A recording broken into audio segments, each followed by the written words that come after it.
पुराने वक्तों की बात है।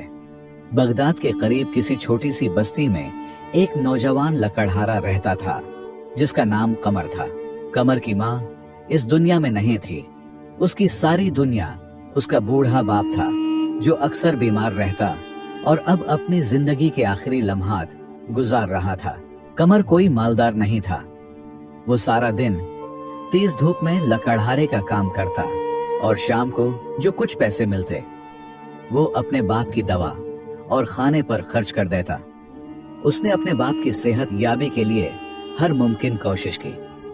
कई तबीब बदले और हर किस्म की दवा लाकर खिलाई, मगर सब कुछ बेसूद रहा, क्योंकि शायद उसकी मौत का वक्त करीब आ चुका था। इसलिए कोई भी दवाई असर नहीं कर रही थी। कमर के बाप की सांसें दिन ब दिन कमजोर होती जा रही थीं। हर रात जब वो बाप के पास बैठता तो उसे महसूस होता जैसे कोई कीमती चीज उसके हाथों से फिसल रही हो। एक शाम वो अपने बाप के पास बैठा था, उसकी मध्यम सांसों की आवाज सुन रहा था। तब उसका बाप उसे नसीहतें करने लगा। बेटा, यह दुनिया बहुत जालिम है, इसलिए इससे होशियार रहना। तुम्हारी माँ पहले ही इस दुनिया से जा चुकी है और मुझे भी नहीं मालूम कि मैं कब तुम्हें छोड़ जाऊं। इस शहर में कोई और अपना भी नहीं है, इसलिए तुम्हें बहुत संभल कर रहना होगा। जायदाद के नाम पर हमारे पास बस एक पुरानी सी झूमपड़ी और एक कुल्हाड़ा है, इसके अलावा और कुछ नहीं। बेटा, मुझे माफ कर देना, मैं तुम्हारे लिए कुछ खास न कर सका और मैंने सारी जिंदगी लकड़ियां काटी और फिर तुम्हें भी इस काम पर लगा दिया। मैं इतना बदकिस्मत हूं कि तुम्हें बड़ा आदमी नहीं बना सका। शायद मेरी तकदीर में यही लिखा था। बेटा, तुम मेहनत करते रहना और दुआ करते रहना, अल्लाह तुम्हारी तकदीर जरूर बदलेगा। बस इस जालिम दुनिया से बचकर रहना। बाप की बातें सुनकर कमर की आंखें भर आईं। वो बाप के कदमों में गिरकर ज़ारो कतार रोने लगा। कुछ दिन बाद उसके बाप का इंतकाल हुआ। उसके मरने पर कमर के सिवा कोई और आंसू बहाने वाला ना था। मोहल्ले के कुछ लोग ताज़ियत के लिए आए। बाप की मौत के बाद कमर बहुत अकेला हो चुका था। वो सारा दिन गमगीन रहता। वो कई दिन तक लकड़ियां काटने जंगल में ना गया और न ही बाजार में कोई काम ढूंढने गया। घर में कुछ सूखी रोटियां पड़ी थीं, वो उन्हें पानी में डुबो कर खा लेता। एक दिन पड़ोस से एक बूढ़ा शख्स और उसकी बेटी उसके लिए खाना लेकर आए। बूढ़ा शख्स कमर से कहने लगा, बेटा, तुम अपने आप को अकेला मत समझो, हम तुम्हारे साथ हैं। तुम मेरे बेटे जैसे हो। अगर तुम्हें किसी चीज की जरूरत हो तो बेझिझक मांग लेना। यह कहकर वो बूढ़ा शख्स और उसकी बेटी वापस अपने घर चले गए। कमर ने गमगीन दिल के साथ खाना खाया और एक दरख्त के नीचे बैठकर बाप की बातें याद करने लगा। फिर उसने खुद को संभाला और सोचा कि मुझे अपने बाप की नसीहतों पर अमल करना चाहिए। हर वक्त गम में डूबे रहना इंसान को अंदर से कमजोर कर देता है। मुझे खुद को मजबूत बनाना होगा। यह सोच कर वो उठा, कपड़े झाड़े और अपने बाप की कुल्हाड़ी उठाकर रोजी कमाने के लिए बाहर निकल गया। आज वो कई दिन बाद काम की तलाश में घर से निकला था। वो जंगल में जाने की बजाय सीधा बाजार में पहुंचा, जहां एक ताजिर खड़ा था। वो ताजिर लकड़ी का सामान बनाकर फरोख्त करता था। उसने अपने गोदाम के सामने बड़ी बड़ी लकड़ियों का ढेर रखा हुआ था। ताजिर इधर उधर देख रहा था ताकि कोई लकड़हारा मिल जाए जो उसकी लकड़ियां काट दे। जब ताजिर की नजर कमर पर पड़ी तो उसने फौरन उसे आवाज दी। कमर फौरन उसके पास गया। ताजिर ने कहा, क्या तुम मेरी लकड़ियां काट सकते हो? कमर ने लकड़ियों के ढेर को देखा और बोला, मैं उन्हें काटने का 3 दीनार मुआवजा लूंगा। ताजिर ने कमर की बात सुनी तो कुछ देर के लिए सोच में पड़ गया। फिर बोला, ठीक है, तुम्हें इस काम के 3 दीनार दे दूंगा। कमर एक तंदुरुस्त और ताकतवर नौजवान था। उसने थोड़ी ही देर में सारी लकड़ियां काट दी। जब उसने ताजिर से अपनी मजदूरी मांगी तो ताजिर हैरान रह गया। वो सोचने लगा कि कमर ने इतना काम इतनी जल्दी कैसे कर लिया। उसे यूं महसूस हुआ जैसे उसने इस काम के बदले ज्यादा पैसे तय कर लिए हैं। ताजिर ने कमर से कहा, मैं तुम्हें इस काम के सिर्फ 2 दीनार दे सकता हूं। कमर ने पसीना साफ करते हुए जवाब दिया, ऐ ताजिर, तुम बेईमानी कर रहे हो। तुमने मुझसे जो वादा किया था अब उससे मुकर रहे हो। मैं तुमसे गुजारिश करता हूं कि मेरा पूरा मुआवजा दे दो, वरना मैं पूरे बाजार में तुम्हारी बेईमानी का ऐलान कर दूंगा। ताजिर ये सुनकर डर गया। उसने सोचा कि अगर इस लड़के ने सबके सामने मेरी हकीकत बयान कर दी तो मेरी इज्जत खत में मिल जाएगी और लोग मुझसे कारोबार करना छोड़ देंगे। मगर फिर भी वो अपनी जिद पर कायम रहा, जैसे उस पर शैतान का साया हो। ताजिर ने उल्टा कमर पर चोरी का इल्जाम लगा दिया और जोर से बाजार में चीखने लगा, लोगो देखो, इस लड़के ने मेरे दीनार चोरी किए हैं, इसे पकड़ लो। बाजार में मौजूद सारे ताजिर और राहगीर कमर की तरफ देखने लगे। ताजिर की यह हरकत देखकर कमर को बहुत गुस्सा आया। उसने गुस्से में आकर ताजिर के मुंह पर जोर का मुक्का मारा और वहां से भाग निकला। ताजिर झूठ मूठ का रोना रोते हुए उठा और कहने लगा, देखा भाइयों, यह लड़का कितना बदमाश है। यह पहले चोरी करता है और फिर उसने मेरे मुंह पर मुक्का भी रसीद कर दिया। यह कोई आदि मुजरिम लग रहा है। वहां मौजूद लोग ताजिर की हाँ में हाँ मिलाने लगे। ताजिर दिल ही दिल में सोचने लगा, चलो यह मामला भी हल हो गया और मेरी इज्जत भी बच गई। मगर अपनी बेईमानी छुपाने और लोगों को यह यकीन दिलाने के लिए कि कमर वाकई चोर है, वो फौरन काजी के दरबार में जा पहुंचा और कमर पर झूठा चोरी का मुकदमा दर्ज करवा दिया। कादी ने अपने सिपाहियों को हुक्म दिया कि वो कमर को गिरफ्तार करके अदालत में पेश करें। सिपाही फौरा काजी के हुक्म की तामील करते हुए कमर की झूंपड़ी की तरफ गए, मगर उसकी झूंपड़ी पर ताला लगा हुआ था।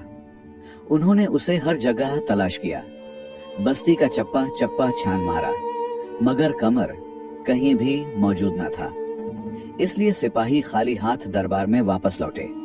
कुछ दिन बाद ताजिर दोबारा काजी की अदालत में पेश हुआ।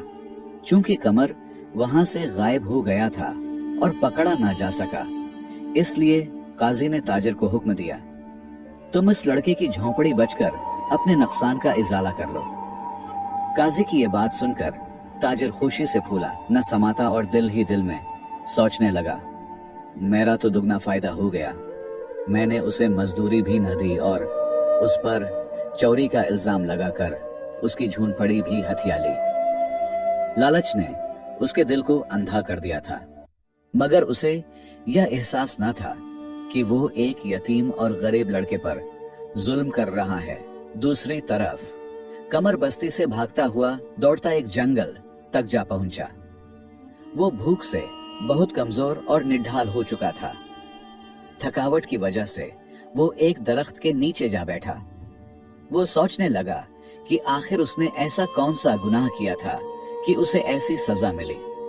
उसे अपने बाप की बातें याद आने लगीं, जब वो कहा करता था, बेटा तुम्हें जिंदगी में अकेले ही बहुत सी आजमाइशों का मुकाबला करना होगा। यह दुनिया जालिम है, यतीमों और गरीबों का हक भी छीन लेती है। वो सर हिलाने लगा और कहने लगा, हाँ अबा, तुम बिल्कुल ठीक कहते थे, यह दुनिया वाकई बहुत जालिम है। मुसलसल पैदल चलने से कमर को शदीद भूख लगने लगी और वो खाने की तलाश में उधर इधर भटकने लगा, मगर जंगल में खाने को कुछ भी न मिला। कुछ देर और चलने के बाद उसे जंगल के बीचों बीच एक गार नजर आया, जिसके अंदर से रोशनी आ रही थी। यह मंजर देखकर उसके दिल में एक नई उम्मीद जागी और वो फौरन इस गार के अंदर दाखिल हो गया। गार के अंदर एक सफेद दाढ़ी वाला बुजुर्ग बैठा था। बुजुर्ग ने कमर से नरमी से पूछा, बेटा क्या तुम रास्ता भूल गए हो?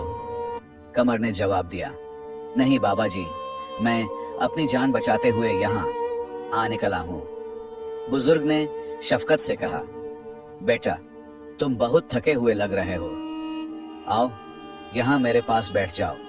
फिर बुजुर्ग ने फौरन कमर को कुछ खाने को दिया। कमर ने भूख के मारे फौरन खाना खाया। इसके बाद बुजुर्ग ने नरमी से पूछा, बेटा मुझे बताओ तुम्हें क्या मुश्किल पेश आई है। जब बुजुर्ग ने इतनी मोहब्बत भरे अंदाज में उसका हाल पूछा तो कमर की आंखों से आंसू बहने लगे और वो गमगीन दिल से अपनी सारी कहानी बुजुर्ग को सुनाने लगा। कमर ने बुजुर्ग को बताया कि बाप के इंतकाल के बाद वो रोजगार की तलाश में बाजार गया, जहां एक ताजिर ने उससे लकड़ियां काटने का काम करवाया, मगर मजदूरी देने से इनकार कर दिया। फिर उसी ताजिर ने उस पर चोरी का झूठा इल्जाम लगा दिया और उसे वहां से भागने पर मजबूर कर दिया। इसके बाद उसने कमर की झूनपड़ी पर भी कब्जा कर लिया। काजी के सिपाहियों से बचते बचाते वो जंगल के रास्ते से गुजरता हुआ इस गार तक पहुंच गया। जब बुजुर्ग ने कमर की सारी बात सुनी तो उसने शफकत से कमर के सर पर हाथ रखा और कहा, बेटा आज की दुनिया लालच में इतनी अंधी हो चुकी है कि यतीमों और गरीबों का हक मारने से भी नहीं शर्माती। यह लोग खुद को समझते हैं कि वो जीत गए, मगर हकीकत में वो अल्लाह के अजाब को खुद दावत दे रहे होते हैं। तुम परेशान मत हो, सब कुछ अल्लाह पर छोड़ दो, वो जरूर तुम्हें इंसाफ दिलाएगा। मेरी दुआएं तुम्हारे साथ हैं, तुम हिम्मत ना हारना। याद रखो, जब जुल्म हद से बढ़ जाता है तो खुद ब खुद खत्म हो जाता है। बुजुर्ग ने नरमी से कहा, बेटा अब तुम आराम करो, सो जाओ। कमर बहुत थका हुआ था, इसलिए जैसे ही लेटा थोड़ी ही देर में नींद में चला गया। अगली सुबह जब उसकी आंख खुली तो उसने देखा कि वो बुजुर्ग नमाज से फारिग होकर दुआ मांगने में मसरूफ था। कमर उठा और फौरन वुजू करके नमाज अदा करने लगा। नमाज से फारिग होकर कमर उस बुजुर्ग से कहने लगा, बाबा जी आपका बहुत बहुत शुक्रिया, आपने मुझे खाना खिलाया और पनाह दी। अब मैं सूरज निकलने से पहले ही यहाँ से जाना चाहता हूँ। कहीं ऐसा न हो कि काजी के सिपाही मुझे ढूंढते ढूंढते यहाँ तक आ पहुंचे। बुजुर्ग ने उससे कहा, बेटा तुम कहाँ जाओगे? कमर जवाब देने लगा, जहां मेरी किस्मत मुझे ले जाएगी। बुजुर्ग ने कहा, बेटा तुम ऐसा करो, इस जंगल से निकलकर करीब ही एक बस्ती है, तुम वहां चले जाओ, वहां तुम महफूज रहोगे। कमर ने बुजुर्ग का शुक्रिया अदा किया और फिर जंगल से निकलकर करीबी बस्ती की तरफ रवाना हो गया। वहां पहुंचकर उसने दोबारा लकड़हारे का काम शुरू कर दिया ताकि अपना गुजर बसर कर सके। वो कभी लकड़ियां काटता और कभी किसी का माल उठाता, लेकिन उसने कभी मेहनत मजदूरी को नहीं छोड़ा, क्योंकि उसके आगे पीछे कोई नहीं था। इसलिए उसका खर्च बहुत कम था, जिसकी वजह से उसके पास काफी पैसे बच जाते। मुसलसल 3 साल मेहनत करने के बाद उसके पास अब काफी पैसे जमा हो चुके थे। उन्हीं पैसों से उसने बाजार में एक दुकान खरीदी और उसने अपनी दुकान पर खूब मेहनत की। कुछ ही अरसे में उसके हालात बदल गए। दूसरी तरफ वो ताजिर जिसने कमर पर जुल्म किया था, आखिरकार अल्लाह की पकड़ में आ गया। उसका पूरा लकड़ियों का जखीरा आग लगने से जलकर खाक हो गया। जो सामान उसने उधार लिया था, उसकी कीमत चुकाने के लिए उसे अपना घर भी बेचना पड़ा।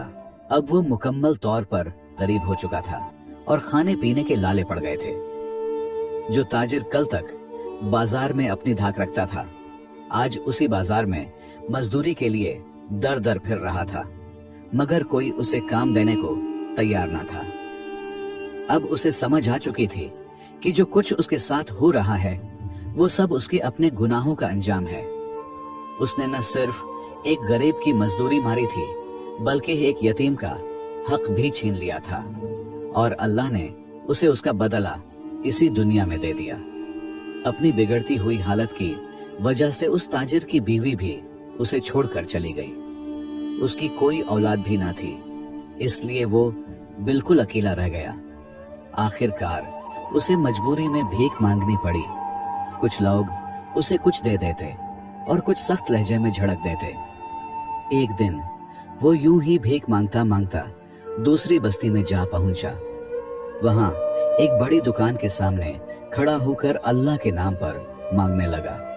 दुकान का मालिक बाहर आया और उसकी हथेली पर 3 दीनार रख दिए। भिखारी ने जब दीनार देखे तो दिल में सोचने लगा कि यह ताजिर तो बड़ा सखी लगता है। फिर जब उसने ताजिर के चेहरे पर गौर से नजर डाली तो उसे पहचान गया। यह तो वही कमर था, वही यतीम जिसके साथ उसने कभी जुल्म किया था। वो भिखारी फौरन कमर के कदमों में गिर गया। रोते हुए कहने लगा, बेटा मुझे माफ कर दो, मैं वही जालिम ताजिर हूं जिसने तुम पर झूठा इल्जाम लगाया था। तुम तो कितने सखी निकले। तुमने बगैर पहचाने मुझे 3 दीनार भीख में दे दिए और मैं कितना खुद गरज और लालची था कि तुम्हारी मजदूरी भी खा गया और तुम्हारी झूनपड़ी पर भी नाहक कब्जा कर लिया। आज मेरा सब कुछ बर्बाद हो चुका है, दुनिया का कुछ नहीं बचा। मगर अब मुझे अपनी आखिरत की फिक्र है। खुदा भी मुझे तब तक माफ नहीं करेगा जब तक तुम मुझे दिल से माफ न करोगे। मैं तुमसे अपने किए पर सच्चे दिल से माफी मांगता हूँ। खुदा के लिए मेरे हाल पर रहम करो, मुझे माफ कर दो। कमर ने भिखारी को फौरन अपने कदमों से उठाया और उसे गले से लगा लिया। कमर ने उस शख्स को माफ कर दिया जिसकी वजह से उसे अपना गांव छोड़ना पड़ा और उसके बाप की आखिरी निशानी जो कि उनकी झून पड़ी थी वो भी उसने बेच दी थी। फिर भी उसने दिल पर पत्थर रख कर उसे माफ कर दिया। उसने न सिर्फ उसे दिल से माफ किया बल्कि उसकी हालत देखकर उसे उस पर बहुत ज्यादा तरस भी आया। इसलिए वो उससे कहने लगा, मैं नहीं चाहता कि आप अब भीख मांगे। किसी वक्त में आप भी ताजिर हुआ करते थे। मैं चाहता हूं कि आप मेरे पास रहकर मेरी दुकान संभालें। इससे आपको रोजगार मिल जाएगा और भीख मांगने जैसी जिल्लत से भी जान छूट जाएगी।